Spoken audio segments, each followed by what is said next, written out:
Video को हम continue कर रहे हैं। पता नहीं यार इसमें एकदम जैसे मैंने फ़ोन को चेंज किया उसका क्वालिटी बहुत ज़्यादा ठीक है। एनीवे जो भी है थोड़ा सा ज़्यादा येलोइश हो गया। एनीवे जो भी है तो बेसिकली देखो अभी तक हमने क्या पढ़ा, हमने ईएमएफ ऑफ सेल निकाला, देखा कि कैसे ईएमएफ ऑफ सेल निकाला जाता है। ठीक है, मैंने पूरा प्रोसेस बता दिया। अब मान लो यार इसमें तो ठीक है, मैंने यहाँ पे चालाकी से क्या किया, मैं अपना टाइम सेव करने के लिए मैंने ऑलरेडी क्वेश्चन को ये जो मैंने जैसे मैंने यहाँ पे फेरस का निकाला ऑलरेडी मैं निकाल चुका था, इसलिए मैंने यहाँ पे पुट कर दिया। जैसे मैंने क्रोमियम का निकाला तो ऑलरेडी मैं निकाल चुका था, इसलिए मैंने यहाँ पे पुट कर दिया। मान लो एग्जाम में थोड़ी ना मैं पहले से पुट किया होगा, मुझे तो पूरा process step by step solve करूंगा। तो एग्जाम में मैं कैसे सॉल्व करूँ मैं बता रहा हूँ। प्रोसेस हमें अगेन वही रिपीट करना है, सब कुछ यहाँ पे कैलकुलेशन करूंगा, यहाँ पे पुट करूंगा, आंसर मेरे पास आएगा। लेकिन ठीक है, यहाँ पे हमारे पास ये बेनिफिट हुआ कि ऑलरेडी मैं फेरस का ऑलरेडी प्रीवियस क्वेश्चन में निकाल चुका था, इसलिए मैंने यहाँ पे डायरेक्टली यहाँ पे वैल्यू पुट कर दिया। ठीक है, और वैसे सेम क्रोमियम की तरह मैंने प्रीवियस क्वेश्चन में निकाल चुका था, इसलिए मैंने डायरेक्टली यहाँ पे पुट कर दिया। लेकिन एग्जाम में थोड़ी ना ऐसा हो कि अच्छा मैंने नोट्स में पहले पढ़ा हुआ तो वहाँ पे वो वैल्यू तो मैं डायरेक्टली यहाँ पे लिख देता हूँ। नहीं, एग्जाम में तो मुझे पूरा स्टेप बाय स्टेप करना पड़ेगा। तो एग्जाम में मैं कैसे करूँगा, एक एक वैल्यू कैसे निकालूंगा मैं यहाँ पे बता रहा हूँ। तो स्टार्ट करते हैं अपना question.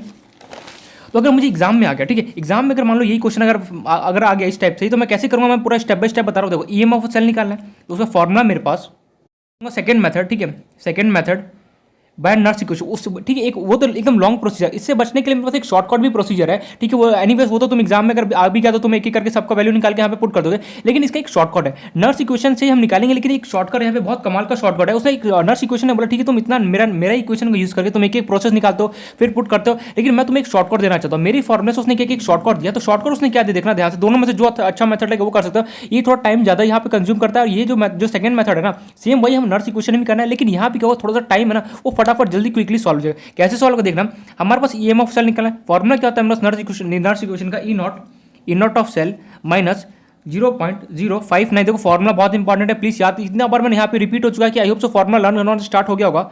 Log to the base 10 product upon reactant, ठीक है, ये फॉर्मूला होता है हमारे पास। अब हमें यहाँ पे ईएमएफ ऑफ सेल एक तो चाहिए, स्टैंडर्ड ईएमएफ ऑफ सेल चाहिए, फिर मुझे एन चाहिए, सबका एक एक करके हमें यहाँ पे वैल्यू पुट करना पड़ेगा। तो सबसे पहले मैं क्या करूँगा, अगेन सबसे पहले तो मुझे सेल का जो भी रिएक्शन गिवन है उसको मैं यहाँ पे कॉपी पेस्ट मारूंगा। तो हमें जो क्वेश्चन वाले ने हमें सेल का हमें रिएक्शन दे रखा था सेल रिप्रेजेंटेशन फॉर्म में क्यों था, मैंने बोला क्यों ना मैं इसको नॉर्मल तरीके से लिखूँ, मीन्स ऑक्सीडेशन और रिडक्शन के फॉर्म में। तो मैंने स्टार्ट किया इसको, इस रिएक्शन को नॉर्मल तरीके से लिखना। तो जो क्रोमियम था बेसिकली क्रोमियम ने क्या किया, 3 इलेक्ट्रॉन को लूज किया प्रोडक्ट। देन जो मेरे पास जो फेरस था, जो फेरस ने क्या किया वहाँ पे 3 इलेक्ट्रॉन को क्या किया उसने एक्सेप्ट किया और क्या बना दिया उसने Fe बना दिया। Fe3+ था बेसिकली, Fe3+ था जो मेरे पास फेरस था, उसने क्या किया 3 इलेक्ट्रॉन को, देखो यहाँ पे सॉरी मैं वापस से लिख देता हूँ। जो क्रोमियम था, क्रोमियम ने क्या किया 3 इलेक्ट्रॉन को बेसिकली उसने लूज किया। अच्छा, लेकिन जो मेरा फेरस था, फेरस ने क्या किया उसी 3 में से 2 इलेक्ट्रॉन उसको जरूरत था उसने एक ले लिया और क्या किया Fe में कन्वर्ट हो गया। ये पॉइंट यहाँ तक क्लियर। अब यहाँ पे हमें क्या करना होता है, अगर ध्यान से देखना है सेकंड मेथड क्या, कभी भी जो भी मेरे पास यहाँ पे रिएक्शन किया हो इसको मैं सिंपली क्या करूँगा, नॉर्मल अपना जो ऑक्सीडेशन रिडक्शन होता है उसके फॉर्म में कन्वर्ट करूँगा, ऑक्सीडेशन रिडक्शन के फॉर्म में कन्वर्ट कर। अब क्या करूँगा, नेट सेल रिएक्शन लिखूँगा। यार नेट सेल रिएक्शन क्या था, याद करो नेट सेल रिएक्शन मैंने बताया था कब, जब हमने स्टार्टिंग में जब इलेक्ट्रोकेमिस्ट्री में देख रहे थे कि कैसे दो रिएक्शन को अगर मुझे नेट रिएक्शन लिखना हो तो कैसे करते थे। सिंपली सबसे पहले इन दोनों कंबाइन करूँगा। कंबाइन करने के लिए सिंपली मुझे क्या करना पड़ेगा, ये जो इलेक्ट्रॉन है दोनों में क्या होना चाहिए, इक्वल होना चाहिए। मैंने वहाँ पे इतना बार टाइम्स रिपीट किया था कि अगर मुझे कभी भी अगर सेल नेट रिएक्शन लिखना हो, नेट सेल रिएक्शन अगर मुझे कभी भी लिखना था, पहली बात नेट सेल रिएक्शन आता कैसे, नेट सेल रिएक्शन ऑक्सीडेशन और रिडक्शन को होना जो हो रहा था उन दोनों को जब मैं कंबाइन कर दूंगा, जब मैं साथ में कर दूंगा बेसिकली, तो वहां से क्या आता है बस नेट सेल रिएक्शन मेरे पास बन के आता है। कैसे बन के आता है, देखो पहला रूल बेसिकली क्या होता है, जो भी यहाँ पे जो इलेक्ट्रॉन है वो मेरे पास क्या होना चाहिए, दोनों कंबाइन करके मेरे पास आता है। अब कंबाइन कैसे करेंगे, देखो कंबाइन होने के लिए क्या रूल होता है, उसने पहला रूल क्या बोला था मुझे, पहला रिकॉर्ड हो रहा है बिल्कुल। कंबाइन होने के लिए जो मेरे पास पहला रूल था बेसिकली क्या था कि दोनों का इलेक्ट्रॉन सेम होना चाहिए। यार यहाँ पे तो इसके पास 3 इलेक्ट्रॉन है, यहाँ पे इसके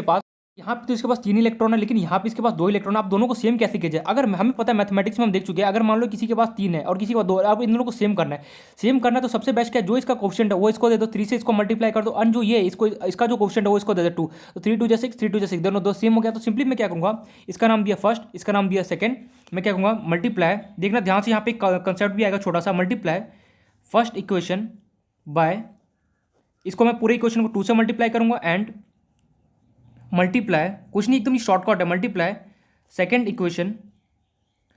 सेकंड इक्वेशन बाय 3। अब देखो यहाँ पे मल्टीप्लाई करता हूँ, एक सेकेंड करेंगे पता नहीं कैमरा नहीं पे जो भी है। तो अगर मैं जैसे इसको मल्टीप्लाई करूँगा, फर्स्ट इक्वेशन को 2 से मल्टीप्लाई करूँगा तो ये कितना हो गया 2CR, ओहो यहाँ पे हो गया 2CR 3+ एंड 3 2 जा कितना हो गया 6 इलेक्ट्रॉन। मैं डायरेक्टली कर रहा हूँ, इसको मैं पूरे को 2 से मल्टीप्लाई करूँगा, इस पूरे इक्वेशन को 3 से मल्टीप्लाई करूँगा तो ये हो गया मेरे पास 3 Fe2+ गिव्स यहाँ पे 3 × 2 करूँगा कितना हो गया 6 इलेक्ट्रॉन हो गया। ठीक है, ये मुझे कितना देगा 3Fe। ये हमारा फर्स्ट इक्वेशन था, ये हमारा बेसिकली सेकंड इक्वेशन था। अब हम सिंपली इन दोनों कंबाइन करूंगा तो जो भी नेट इलेक्ट्रॉन बेसिकली ट्रांसफर होता है वो कैंसिल हो गया। तो यहाँ पे n का वैल्यू कितना हो गया 6। चलो ये पहला काम नहीं पड़ गया, ये दोनों आपस में कैंसिल आउट हो जाएंगे। सिंपली कितना हो गया 2Cr plus 3Fe2 plus gives 2Cr3 plus 3Fe। आ गया मेरे पास नेट सेल रिएक्शन। बस यही हमारे पास काम होता है इसमें, नेट सेल रिएक्शन आ गया। अब हमें सिंपली क्या करना है, एक एक का सबका अपना नेचर लिखना है। तो जो Cr था, Cr बेसिकली कैसा था हमारे पास क्वेश्चन में गिवन है, एक सेकंड देख लेते हैं। Cr का नेचर कैसा है, सॉलिड। अच्छा Cr सॉलिड है बेसिकली, ओके। Fe2 प्लस का कंसंट्रेशन कितना गिवन है 0.001 मोलर, ओके। Cr3 प्लस का कंसंट्रेशन कितना गिवन है 0.1 molar, okay no problem. Fe का मेरे पास नेचर कैसा गिवन है, सॉलिड। चलो ये कहानी तो हमने लिख दिया, बस इतना हमें करना। देखो सबसे पहले क्या करना है, कभी भी अगर मुझे ईएमएफ ऑफ सेल निकालने के लिए आता है, सिंपल स्टैंडर्ड आएगा तब तो सिंपली ई कैथोड माइनस ई एनोड करूंगा। अगर मेरे पास अगर मान लो सिंपल भी आता है तो भी मैं ई कैथोड माइनस ई एनोड करूंगा। सबसे पहले ई कैथोड का वैल्यू निकालूंगा नर्स इक्वेशन से, फिर मैं ई एनोड का वैल्यू निकालूंगा, फिर वहां पे पुट करूंगा। लेकिन उससे बचने के बस एक शॉर्टकट है, डायरेक्ट मेरे पास मेथड है। नर्स इक्वेशन ने बोला कि यार तुम इतना लंबा प्रोसेस कर रहा है, इससे सबसे बेस्ट है कि मेरा जो फॉर्मूला उसको तू एक दूसरे तरीके से यूज कर सकते। कैसे, जो भी तेरे पास वहां पे सेल रिएक्शन गिवन है सिंपली उसको ऑक्सीडेशन और रिडक्शन में तोड़ दे। तोड़ने के बाद सिंपली क्या, उसका नेट सेल रिएक्शन लिख दिया, सिंपली मल्टीप्लाई। लेकिन एक बात याद रखना, नेट सेल रिएक्शन लिखते वक्त दोनों का इलेक्ट्रॉन क्या होना चाहिए, दोनों में सेम होना चाहिए। अच्छा ये पॉइंट तो क्लियर है। अब दोनों में इलेक्ट्रॉन सेम हो गया, नेट सेल रिएक्शन लिख दिया, मैंने बोला बिल्कुल सही। अब इसका कुछ मत कर, फॉर्मूले के अंदर अप्लाई कर दे। फॉर्मूले के अंदर कैसे अप्लाई करूंगा देखना ध्यान से।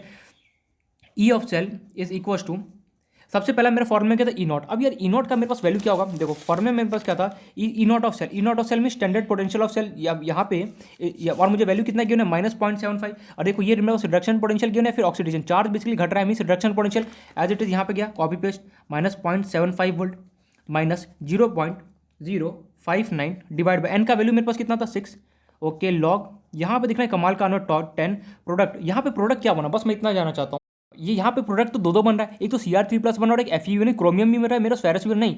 हमें हमेशा याद रखना, यहाँ पे एक छोटा सा कंसेप्ट है, वही बताना है कि प्रोडक्ट अगर मुझे कभी भी लिखना है, अगर मान लो मेरे पास कोई रिएक्शन हुआ और मान लो दो प्रोडक्ट आ गया, तो दोनों में से मुझे तो किसी एक को यहाँ पे लिखना पड़ेगा, किसको लिखूंगा, तो जिसका भी मेरे पास कंसंट्रेशन गिवन होगा सिंपली मुझे उसको यहाँ पे प्रोडक्ट में लिखना है, एंड जिसका भी मेरे पास यहाँ पे कंसंट्रेशन दोनों में से किसी का प्रेजेंट होगा उसका मुझे यहाँ पे नीचे में रिएक्टेंट लिखना है। क्या बोल दिया, मैं यहाँ पे ये बोलना चाह रहा हूँ कि रिएक्शन जब हो रहा होगा, जब यहाँ पे concentration of product divide by concentration of reactant जब तुम्हें लिखना है, तो सिंपली क्या करना, जिसका भी प्रोडक्ट में तो दो हो गया यार, एक तो क्रोमियम भी है और एक आयरन भी है। अब तो पार्शियलिटी हो गया, दोनों में से मैं किसको लिखूं। अब दोनों एक दूसरे से अपना फाइट करना स्टार्ट कर, बोलेंगे मुझे लिख। मैंने बोला नहीं, रुक जा, शांत हो जा, मैं सिर्फ एक को लिखूंगा। किसको लिखूंगा, जिसका मुझे क्वेश्चन में कंसंट्रेशन गिवन होगा, सिंपली उसका लो। क्रोमियम में कंसंट्रेशन गिवन है 0.1 मोलर, सिंपली ये क्या होगा, मेरा प्रोडक्ट की तरह काम करेगा। तो सिंपली प्रोडक्ट क्या बना मेरे पास Cr, देखना ध्यान से यहाँ पे Cr3 प्लस एंड इसका पावर लगा दिया 2।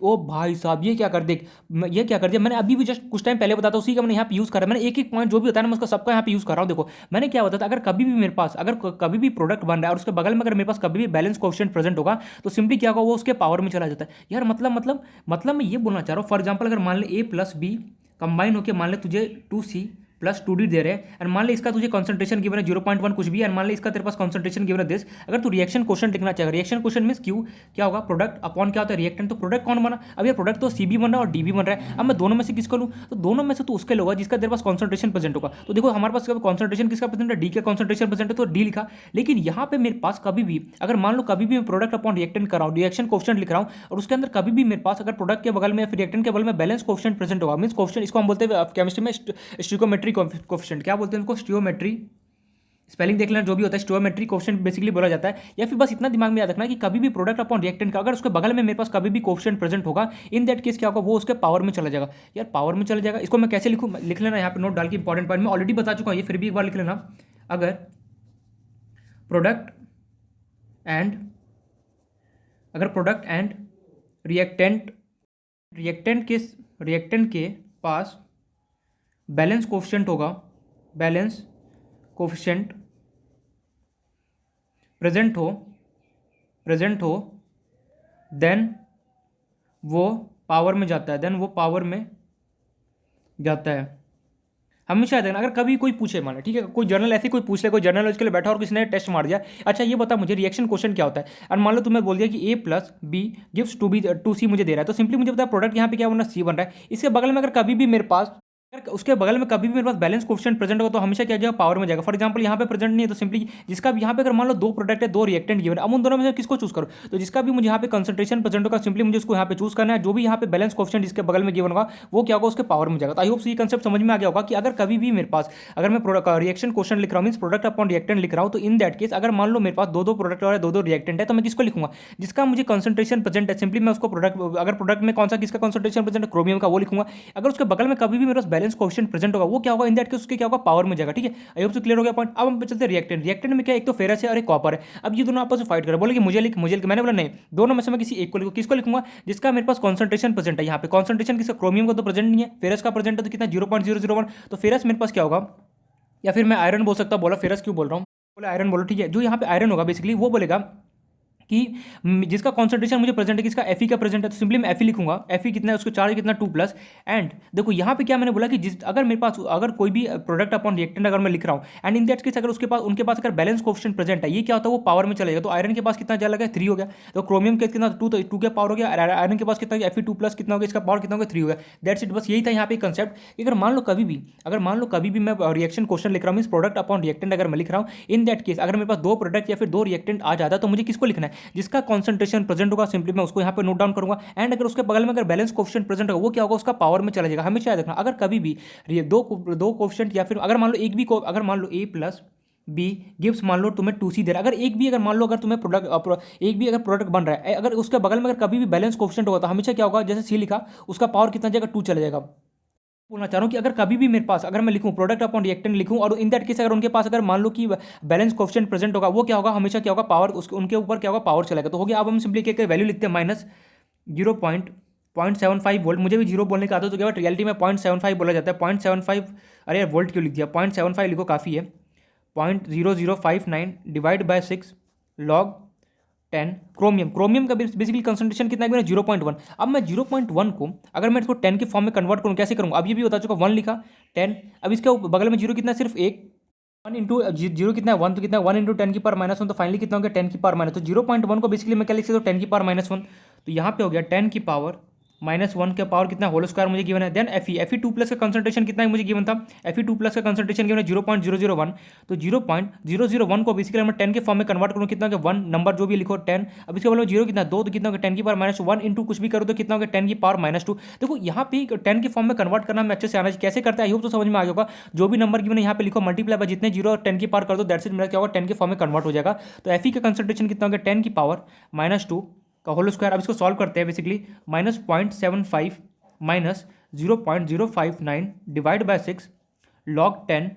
अब यहाँ पे थोड़ा सा कैलकुलेशन है, -1 अगर मैं 10 की पावर -1 और उसके ऊपर गिवन है 2, तो कितना हो गया 10 की पावर -2। तो फाइनली ऊपर मेरे पास बचा 10 की पावर -2 डिवाइड बाय ये ब्रैकेट के अंदर, और ये अरे यार यहाँ पे 3 था ना, सॉरी 3 करेक्ट कर लेना, यहाँ पे 3 था। और ये गिवन है 10 की पावर -2 की पावर 3, 2 इंटू 3 कितना हो गया 10 की पावर -6, ये हो गया 10 की पावर -6। इसको मैंने ऊपर भेज दिया तो फाइनली मेरे पास बचा, अब बस कैलकुलेशन है 0.75 minus 0.059 divide by 6 log 10। And ये हो गया मेरे पास, ये मेरे पास है 10 की पावर -2।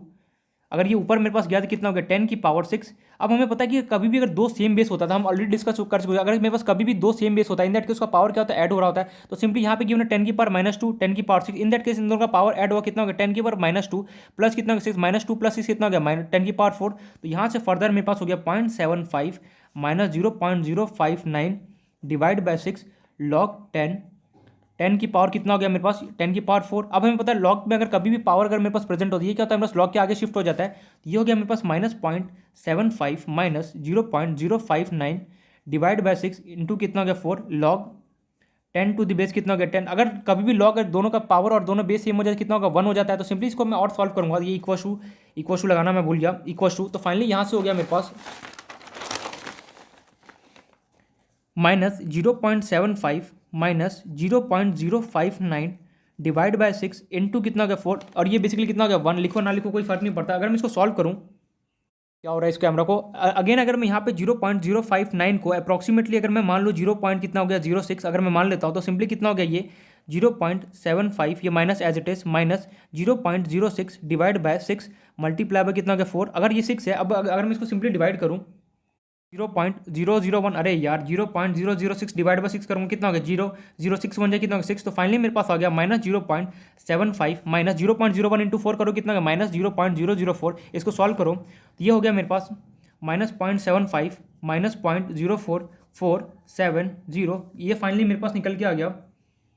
बहुत बड़ा मिस्टेक हो गया मेरे से यहाँ पे, ये जो मेरे पास हमने लिख दिया ई नॉट ऑफ सेल हमने डायरेक्टली लिख दिया, हमने निकाला तो है नहीं, डायरेक्टली लिख दिया। ओहो सॉरी, यहाँ एक छोटा सा मिस्टेक हो गया यहाँ पे, छोटा सा तो नहीं बोल सकता, बहुत बड़ा मिस्टेक हो गया यहाँ पे।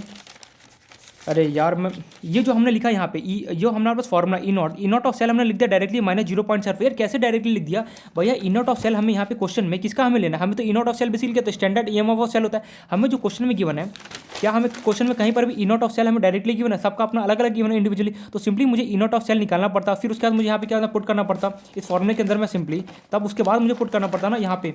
तो ई नॉट ऑफ सेल हम कैसे निकालेंगे भाई? E not of cell basically indicate हमें क्या करता है, EMF of standard EMF of cell बोला जाता है। कैसे निकले? E cathode minus E naught, उसके बाद मुझे यहाँ पे वैल्यू पुट करना पड़ेगा। मैं क्या बोलना चाह रहा हूँ देखो, यहाँ पे जो मैंने यहाँ पे लिख दिया ई और ई नॉट की जगह लिख दिया मैंने -0.75। क्यों लिख दिया? कैसे लिख दिया? पागल हो गया?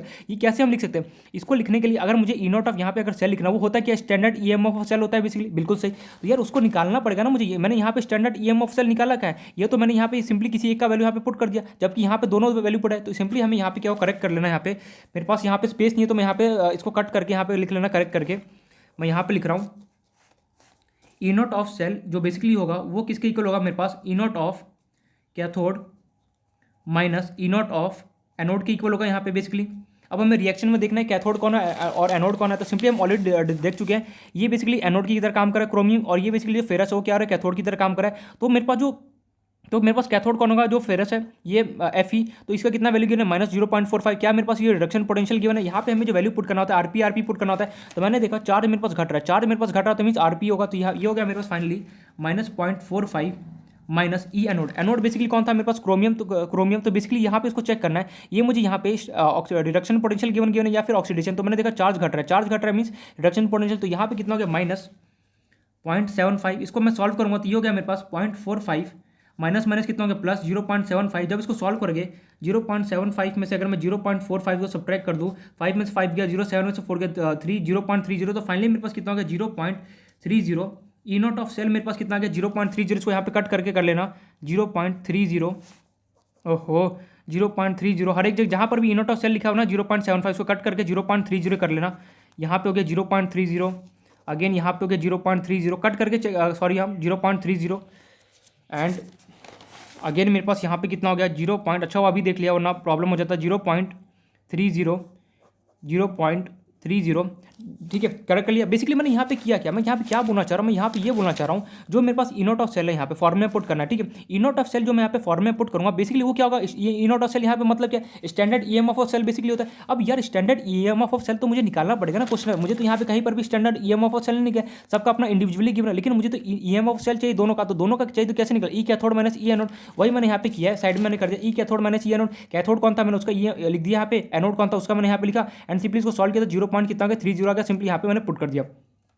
हमेशा देखना यहाँ पे पुट करते हैं तो हमेशा देखना क्या रिडक्शन पोटेंशियल गिवन है या फिर क्वेश्चन में ऑक्सीडेशन पोटेंशियल गिवन है। मतलब कि अगर यहाँ पे ये ऑक्सीडेशन पोटेंशियल होता तो सबसे पहले मैं इसको कन्वर्ट करता, लेकिन यहाँ पे किस्मत अच्छा था कि चार्ज मेरे पास घट रहा है तो ये रिडक्शन पोटेंशियल गिवन, यहाँ पर भी चार्ज घट रहा है मींस रिडक्शन पोटेंशियल हमें गिवन है। तो सिंपली मैंने ई नॉट ऑफ सेल निकाला और यहाँ पे ये करके एक एक करके यहाँ पे वैल्यू पुट किया। तो फाइनली इसको सॉल्व करेंगे तो 0.30 माइनस 0.04 करूँगा कितना हो गया 4, सॉरी 4 कैसे हो गया 2, 10 में से 4 गया कितना हो गया 6, 20 0 कितना हो गया 0.26 वोल्ट। आंसर देख लो अपना प्रीवियस जो हमने निकाला था वो दूसरे मेथड से, और ये देखो यहाँ पर भी 0.2611 तो चलो आगे का टर्म में 0.26 है, यहाँ पर भी 0.26, दोनों मेरे पास आंसर आ गया। देखो कौन सा मेथड आसान लगा, आई थिंक सो मेरे को लगता है ये वाला मेथड मेरे पास आसान है, क्योंकि ये वाला जो फर्स्ट वाला मेथड है इसके अंदर बहुत लेंदी है। सबसे पहले ई कैथोड का अपना रिडक्शन पोटेंशियल निकालो, फिर ई एनोड का रिडक्शन पोटेंशियल निकालो, फिर ऐसे करके बहुत लेंदी चला जाता है। इससे बेटर ये है कि अगर मुझे कभी भी ईएमएफ ऑफ सेल अगर मुझे निकालने के लिए आता है जनरल के लिए, तो सिंपली मैं क्या करूँगा सबसे पहले ई नॉट ऑफ सेल निकालूंगा। कैसे निकालूंगा, ई कैथोड माइनस ई एनोड करके वो जो भी वैल्यू आएगा वो यहाँ पे पुट करूँगा। उसके बाद सिंपली क्या करना है जो भी मेरे पास रिएक्शन है उसको मैं कैथोड ऑक्सीडेशन और रिडक्शन में तोड़ दूंगा। तोड़ने के बाद मुझे क्या करना है नेट रिएक्शन लिखना है। नेट रिएक्शन लिखना है तो हम सिंपली एक एक करके स्टेप बाय स्टेप यहाँ पे फॉर्मूले के अंदर पुट करूंगा, मेरे पास आंसर आएगा। यहाँ पे दो चीज हमने सीखा, क्या सीखा सबसे पहले अगर मुझे कभी भी नर्स इक्वेशन का यूज़ करना है ईएमएफ निकालने के लिए सेकंड मेथड के लिए, तो मेरे पास दोनों मेथड है। दोनों में से मेरे को ये वाला मेथड बहुत ज़्यादा कन्वीनियंट लगता है और आसान लगता है कि फटाफट इससे हो जाता है, क्योंकि फर्स्ट वाला जो मेथड है थोड़ा सा लेंथी, नहीं बहुत ज़्यादा लेंथी, उसको सीरियसली अगर एग्जाम में करने बैठ जाओगे ना बहुत लेंथी हो जाएगा। इसलिए मैं ये सजेस्ट करूँगा जो सेकंड वाला मेथड, मैंने दोनों मेथड इसलिए बताया ताकि दिमाग में रहे कि अच्छा ये भी मेथड होता है, ये भी, कोई अगर भूल जाओ गलती से तो दोनों में से कोई तो याद रहे ना। ये सजेस्ट करूँ जो सेकंड वाला मेथड वो थोड़ा सा आसान है और कन्वीनियंटली होता है, इजीली सॉल्व हो जाता है, टाइम कंज्यूम कम करता है। हमें करना क्या, सबसे पहले मुझे ऑक्सीडेशन रिडक्शन के तोड़ना है इसको, फिर नेट रिएक्शन लिखना है। नेट रिएक्शन लिखते वक्त हमेशा देखना दोनों का मेरे पास इलेक्ट्रॉन सेम होना चाहिए, वही मेरे पास एन का वैल्यू का। उसका तो मुझे क्या करना, इनोट ऑफ जो सेल होता है, हमेशा देखना मेरी तरह मिस्टेक मत करना, इनोट ऑफ जो सेल होता है बेसिकली वो क्या होता है, स्टैंडर्ड ईएमएफ ऑफ सेल होता है, वो हम निकालेंगे ई कैथोड माइनस ई एनोड से। एक बार चेक कर लेना यहाँ पे पुट करते वक्त कि मुझे क्या रिडक्शन पोटेंशियल यहाँ पे गिवन है या फिर ऑक्सीडेशन। अगर रिडक्शन पोटेंशियल होगा तो सिंपली यहाँ पे कन्वर्ट करके हमेशा मुझे यहाँ पे रिडक्शन पोटेंशियल का वैल्यू पुट करना कर दिया। यहाँ पे इनोट ऑफ सेल आ गया देश, उसके देखिए करके यहाँ पे सारा हमने वैल्यू पुट कर दिया। तो एक चीज़ हमने दूसरा ये सीखा, अगर कभी भी मेरे पास प्रोडक्ट, अगर मेरे पास दो प्रोडक्ट हो या फिर दो रिएक्टेंट हो, इन दैट केस मुझे यहाँ पे प्रोडक्ट अपॉन रिएक्टर में जो हमारे पास रिएक्शन क्वेश्चन उसके अंदर किसका लेना है, जिसका कॉन्सेंट्रेशन प्रेजेंट होगा वो प्रोडक्ट की तरह काम कर रहा है, हमें प्रेजेंट होगा, सिंपली मुझे उसको यहाँ पे प्रोडक्ट लिखना है, जिसका कॉन्सेंट्रेशन रिएक्टर में प्रेजेंट होगा, रिएक्टेंट की तरह बिहेव करा होगा। एंड एक और बात, अगर कभी भी मेरे पास बैलेंस कोएफिशिएंट अगर प्रेजेंट होता है, इन दैट केस क्या करना, वो क्या होगा, उसके पावर में जाके क्या होगा, कन्वर्ट हो जाता है। तो आई होप ये समझ में आ गया हो कि अगर कभी भी मुझे ईएमएफ ऑफ सेल अगर मुझे निकालना है, मुझे ईएमएफ ऑफ सेल अगर मुझे निकालने के लिए आता है तो सिंपली कैसे निकाला जाता है। आई होप से दोनों मेथड समझ में आ गया होगा। बट मैं ये सजेस्ट करूंगा जो सेकंड वाला मेथड है जो मैंने और करके बताया, ये वाला, ये क्या होता है, देखो दोनों तो हमें नर्स इक्वेशन से निकाला था, लेकिन ये थोड़ा सा लेंदी मेथड जाता है। ये क्या होता है, थोड़ा सा शॉर्टकट चला जाता है, डायरेक्ट हम ईएमएफ ऑफ सेल निकाल सकते हैं नर्स इक्वेशन के हेल्प लेके। कैसे निकाला जाता है आई होप से मैंने पूरा मेथड यहाँ पे बता दिया, समझ में आ गया होगा। ठीक है, अब हम इस पर मैं एक दो क्वेश्चन और बताता हूँ। मैंने देखो जितना मैंने थ्योरी बताया था पूरा एक तरीके से नर्स इक्वेशन यहाँ पे कंप्लीट हो चुका है कि कैसे नर्स इक्वेशन से हम ईएमएफ ऑफ सेल निकाला जाता है, कैसे ऑक्सीडेशन पोटेंशियल रिडक्शन पोटेंशियल अगर निकाला तो कैसे निकाला जाता है, वो सब कुछ मैंने यहाँ पे पूरा डिटेल में बता दिया। एक एक स्टेप यहाँ पे होता है, कहीं पर भी छोटा सा माइनर से माइनर भी डाउट हो देन इन्फॉर्म करना, हम उसको क्या करेंगे, डिस्कस करें। एग्जाम में इससे हाई लेवल तक तो नहीं ले जाना चाहिए। देखो मेंस में भी क्या होता है ना, इससे हाई लेवल तो नहीं जाता है, एडवांस में ठीक है चला भी जाता है, बट मेंस में श्योर गारंटी दे रहा हूँ कि इससे हाई लेवल का एग्जाम क्वेश्चन बिल्कुल भी नहीं जाता है। एनीवेज तो मैंने सारा यहाँ पे एक एक पॉइंट यहाँ पे बता दिया। अब देखते हैं नेक्स्ट क्वेश्चन में दे रहा हूँ। ठीक है, अगर मान लो ये तो ठीक है, मैं अपने ये जो क्वेश्चन जो भी मैं दे रहा हूँ अपने लैंग्वेज में लिख के दे रहा हूँ, अगर एग्जाम में उसे क्वेश्चन देना होगा, अगर वो उसमें मान लो लैंग्वेज फॉर्म में दे दिया तो कैसे उसको सॉल्व करके वो हम देखते थे। एक लैंग्वेज वाला क्वेश्चन कर ले, लैंग्वेज को पढ़ना एंड खुद से जो भी इन्फॉर्मेशन है उसको कन्वर्ट करके क्या करना, क्वेश्चन को सॉल्व करना। तो हमें यहाँ पर लैंग्वेज गिवन है a galvanic cell consist of, spelling देख लेना जो भी है, galvanic cell consist of a, दिखाई दे रहा है ना बिल्कुल, galvanic cell consist of a metallic zinc plate। देखना कितना शानदार लैंग्वेज घुमा के देगा इसी एकदम आसान क्वेश्चन को। जिंक प्लेट इमर्ज इन 0.1 मोलर जिंक नाइट्रेट सॉल्यूशन। यहाँ पे बहुत कुछ घुमा क्वेश्चन जो लैंग्वेज को ना बहुत घुमा के दे देता है डायरेक्टली, वैसे बोर्ड में तो इतना लेवल नहीं जाता है, बट फिर भी मैं ये चाहता हूँ इस टाइप का एक बार क्वेश्चन देख लो। And lead plate in 0.02 molar, M stand for molar, lead nitrate solution,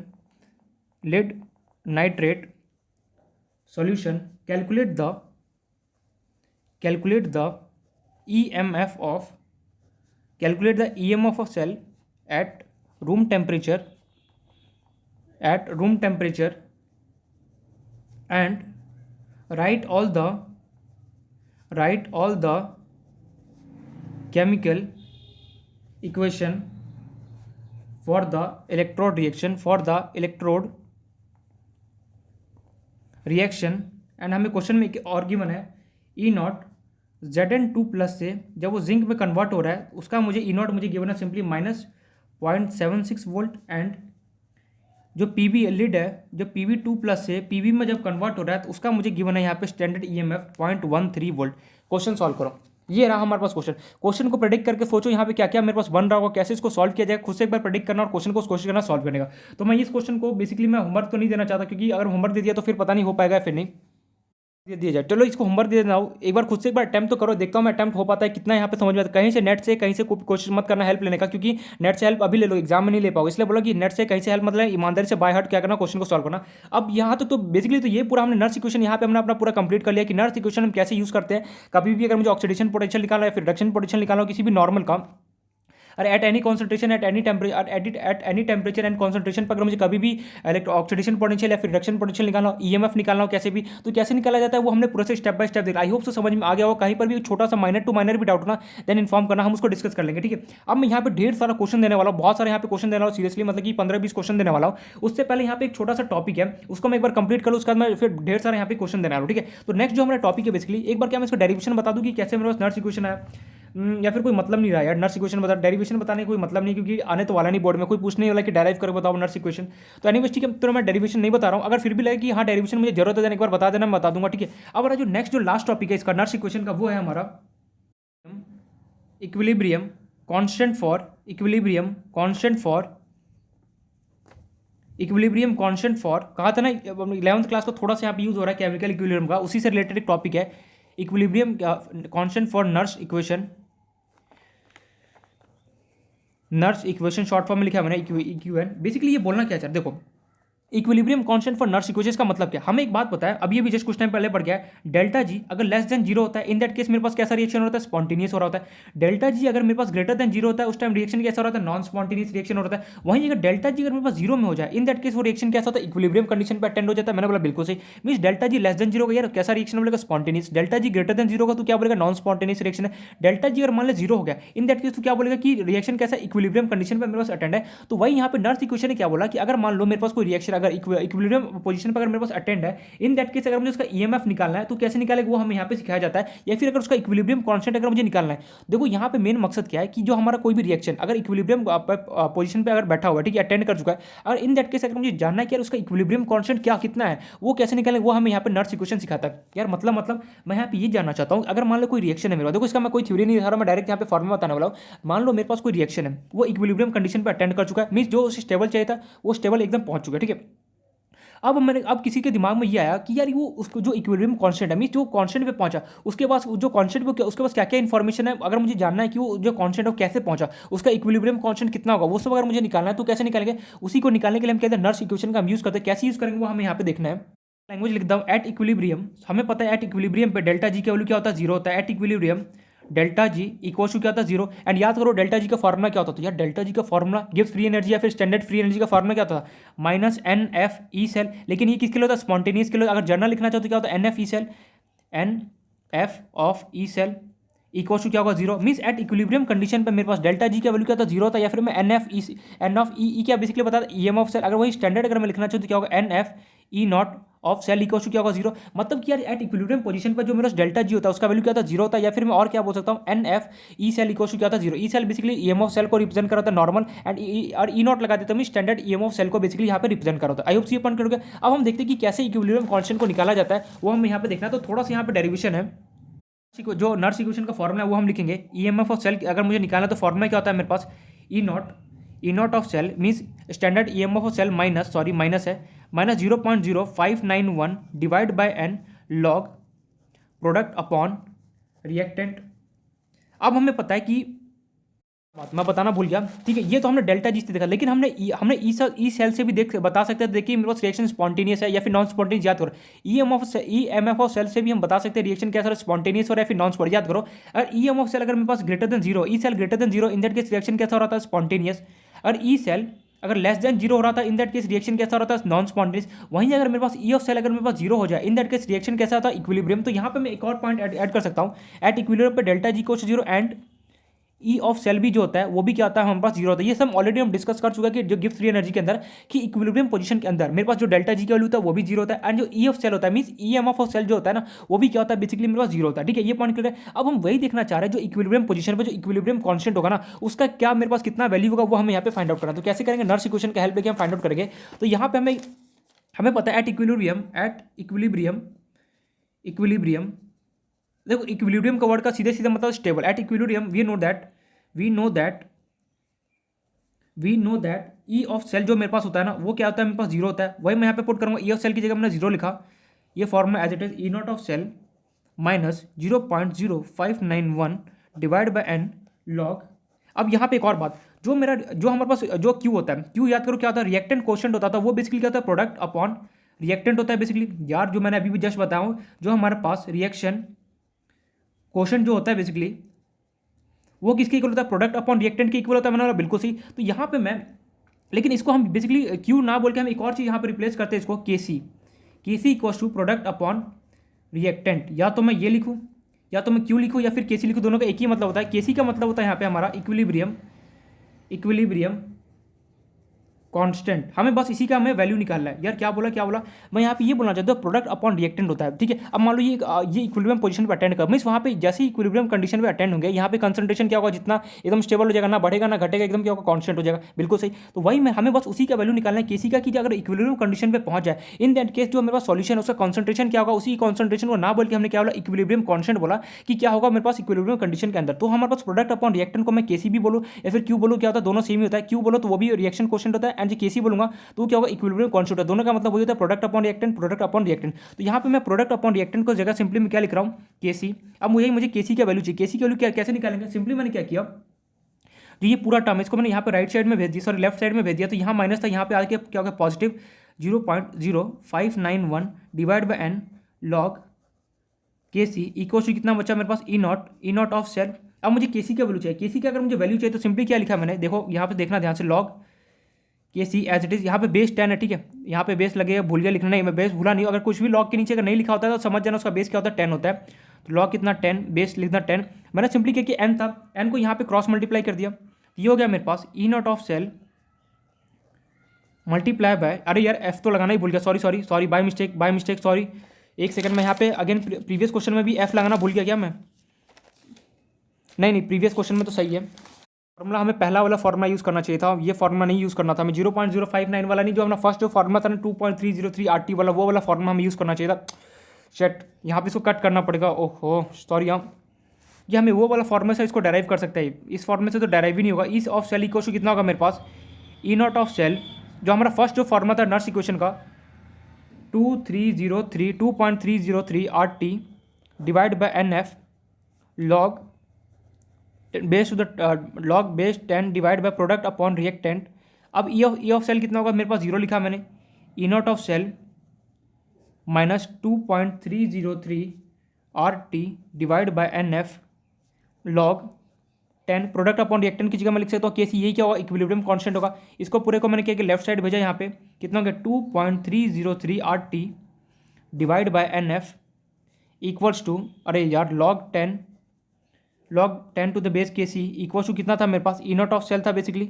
यहाँ से क्या हो गया, बेसिकली मैंने एन एफ को यहाँ पे क्रॉस मल्टीप्लाई किया, तो ये मेरे पास हो गया 2.303 RT log 10 to the power K C equal to कितना मेरे पास है, E not of cell into कितना हो गया, एन इंटू एफ मल्टीप्लाई है, ठीक है। अब जो 2.303 RT था ना, ये क्या कि इसको चरणों में भेज दिया। यहाँ पे फाइनली मेरे पास क्या फॉर्मूला निकल के आता है, log 10 to the power K C equal to E not of cell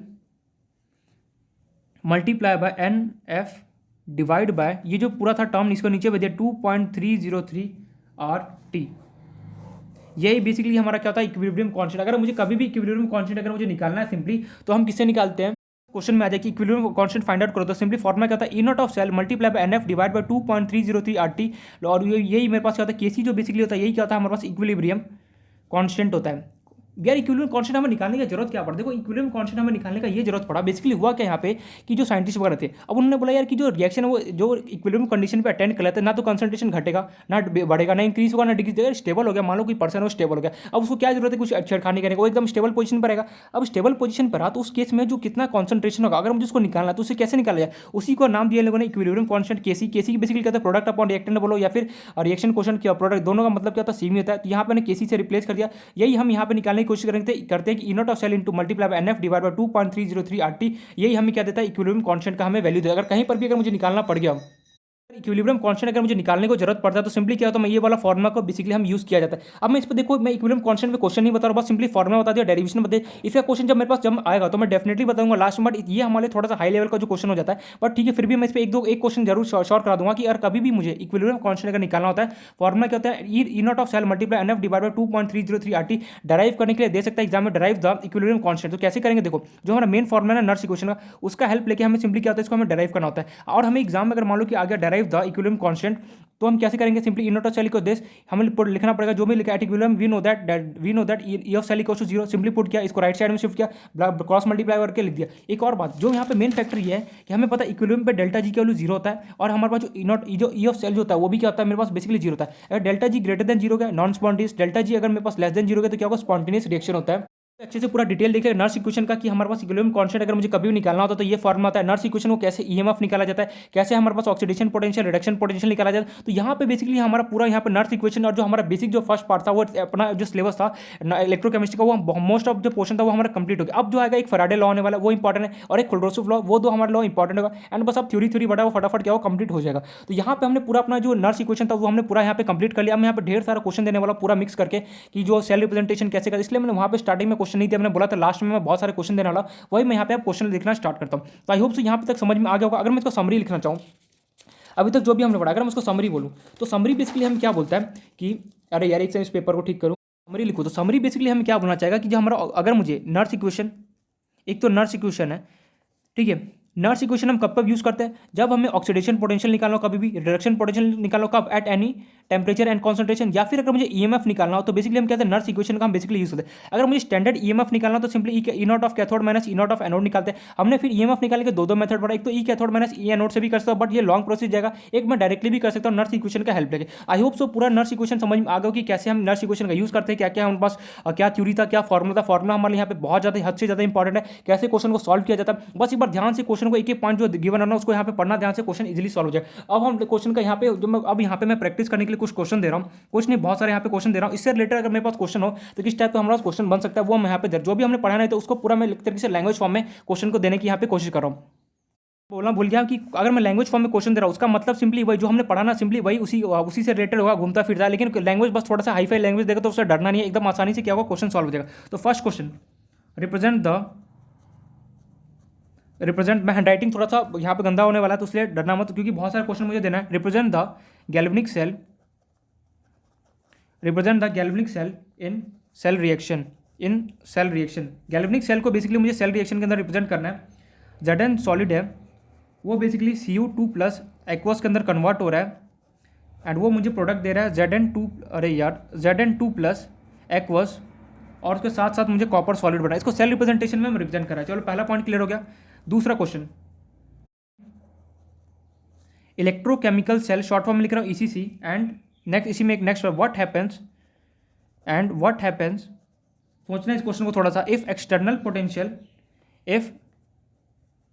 दूं या फिर छोड़ दो इस क्वेश्चन को, चलो लिख देते हैं, आप लिख दिया तो if external potential applied become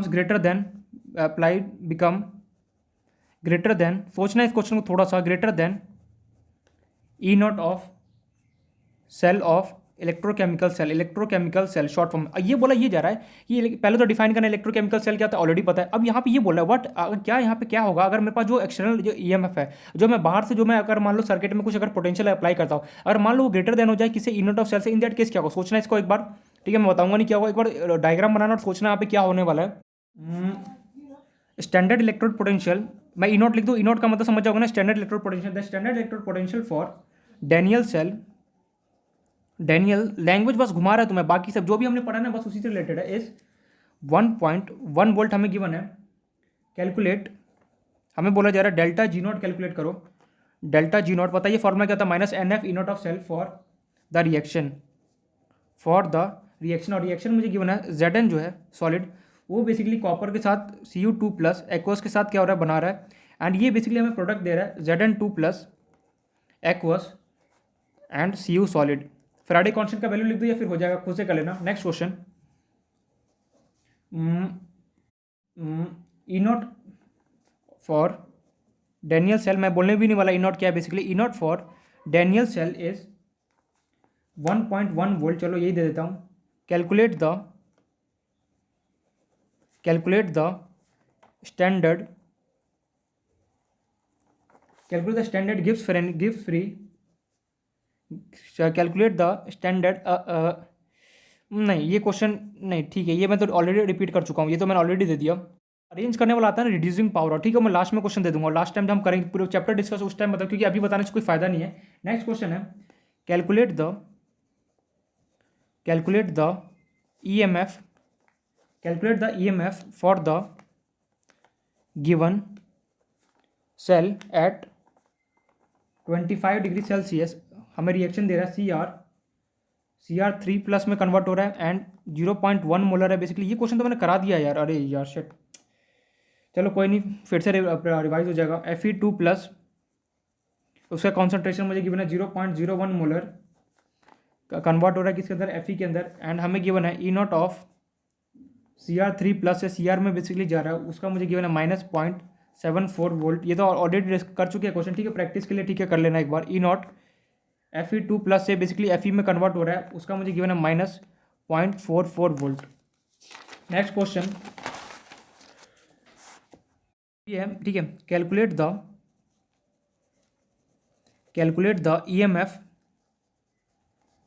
of the following cell. हमें EMF निकालना है फॉलोइंग सेल का, हमें नीचे गिवन है फॉलोइंग सेल। क्वेश्चन चलो इसी में एक ही क्वेश्चन देता हूँ। Fe है, वो बेसिकली Fe2+ में कन्वर्ट हो रहा है एंड उसका कॉन्सेंट्रेशन मुझे गिवन है 0.001 मोलर, बीच में सॉल्ट ब्रिज का सिंबल। ये हाइड्रोजन H+ है, वो 0.001 मोलर, अरे यार 0.01 मोलर ले लेता हूँ। ये बेसिकली कन्वर्ट हो रहा है मेरे पास H2 गैस में। तो देखो घुमा दिया मैंने इसका, और मुझे गिवन है प्रेशर गिवन है 1 बार, और मैंने ठीक है, ये क्वेश्चन थोड़ा सा इसके साथ प्लेटिनियम लगा PT। मैंने ऑलरेडी पता था कुछ जो गैस होता है बेसिकली, कुछ ऐसे मेरे पास जो है एलिमेंट है जिसका मेरे पास इलेक्ट्रोड नहीं बनता, तो सिंपली उसके साथ कहते हैं प्लेटिनियम का बेसिकली हम उसका इलेक्ट्रोड बनाता है। तो हाइड्रोजन का बेसिकली मैं इलेक्ट्रोड बना नहीं सकता, इसलिए मैंने क्या किया, प्लेटिनियम यहाँ पे यूज़ किया, ठीक है। क्वेश्चन ये है, एंड यहाँ पे हमें गिवन इन्फॉर्मेशन है E0 ऑफ Fe2+ से Fe में जो कन्वर्ट हो रहा है वो गिवन है मुझे -0.44 वोल्ट। अभी जस्ट आने वाला नेक्स्ट टॉपिक वही standard hydrogen electrode potential, and यहाँ पे हमें गिवन है H+ से बेसिकली H2 में कन्वर्ट हो रहा है, उसका मुझे वैल्यू गिवन है 0.00 चलो 1 वोल्ट ले लेते हैं, ठीक है। Next question, calculate the EMF of the following cell at, temperature नहीं दिया क्या, एट लेट अस से 298 केल्विन। कैलकुलेट द, यार मुझे इक्विलिब्रियम कांस्टेंट के ऊपर एक क्वेश्चन करा ही देना चाहिए था, ठीक है, अभी करा देता हूँ फटाफट इसको करा के कैलकुलेट, फिर मैं उसके साथ कंबाइन करके क्वेश्चन देता। Calculate the EMF and delta G for the following reaction. Mg solid convert हो रहा है बेसिकली Mg2+ में, बीच में सॉल्ट ब्रिज Cu2+, उसका कंसंट्रेशन मुझे गिवन है 0.0001 मोलर, वो कन्वर्ट हो रहा है Cu सॉलिड के अंदर, एंड लेटेस्ट से मुझे यहाँ पे Mg2+ से जो Mg में कन्वर्ट हो रहा है उसका मुझे वैल्यू गिवन है -2.37 वोल्ट, एंड लेटेस्ट से नेक्स्ट जो मेरे पास है E0 Cu2+ से जो Cu में कन्वर्ट हो रहा है उसका मुझे वैल्यू गिवन है 0.34 volt. Solve this question. Next question, write the formulation of galvanic से। फॉर्मुलेशन मतलब समझते हो क्या होता है, राइट द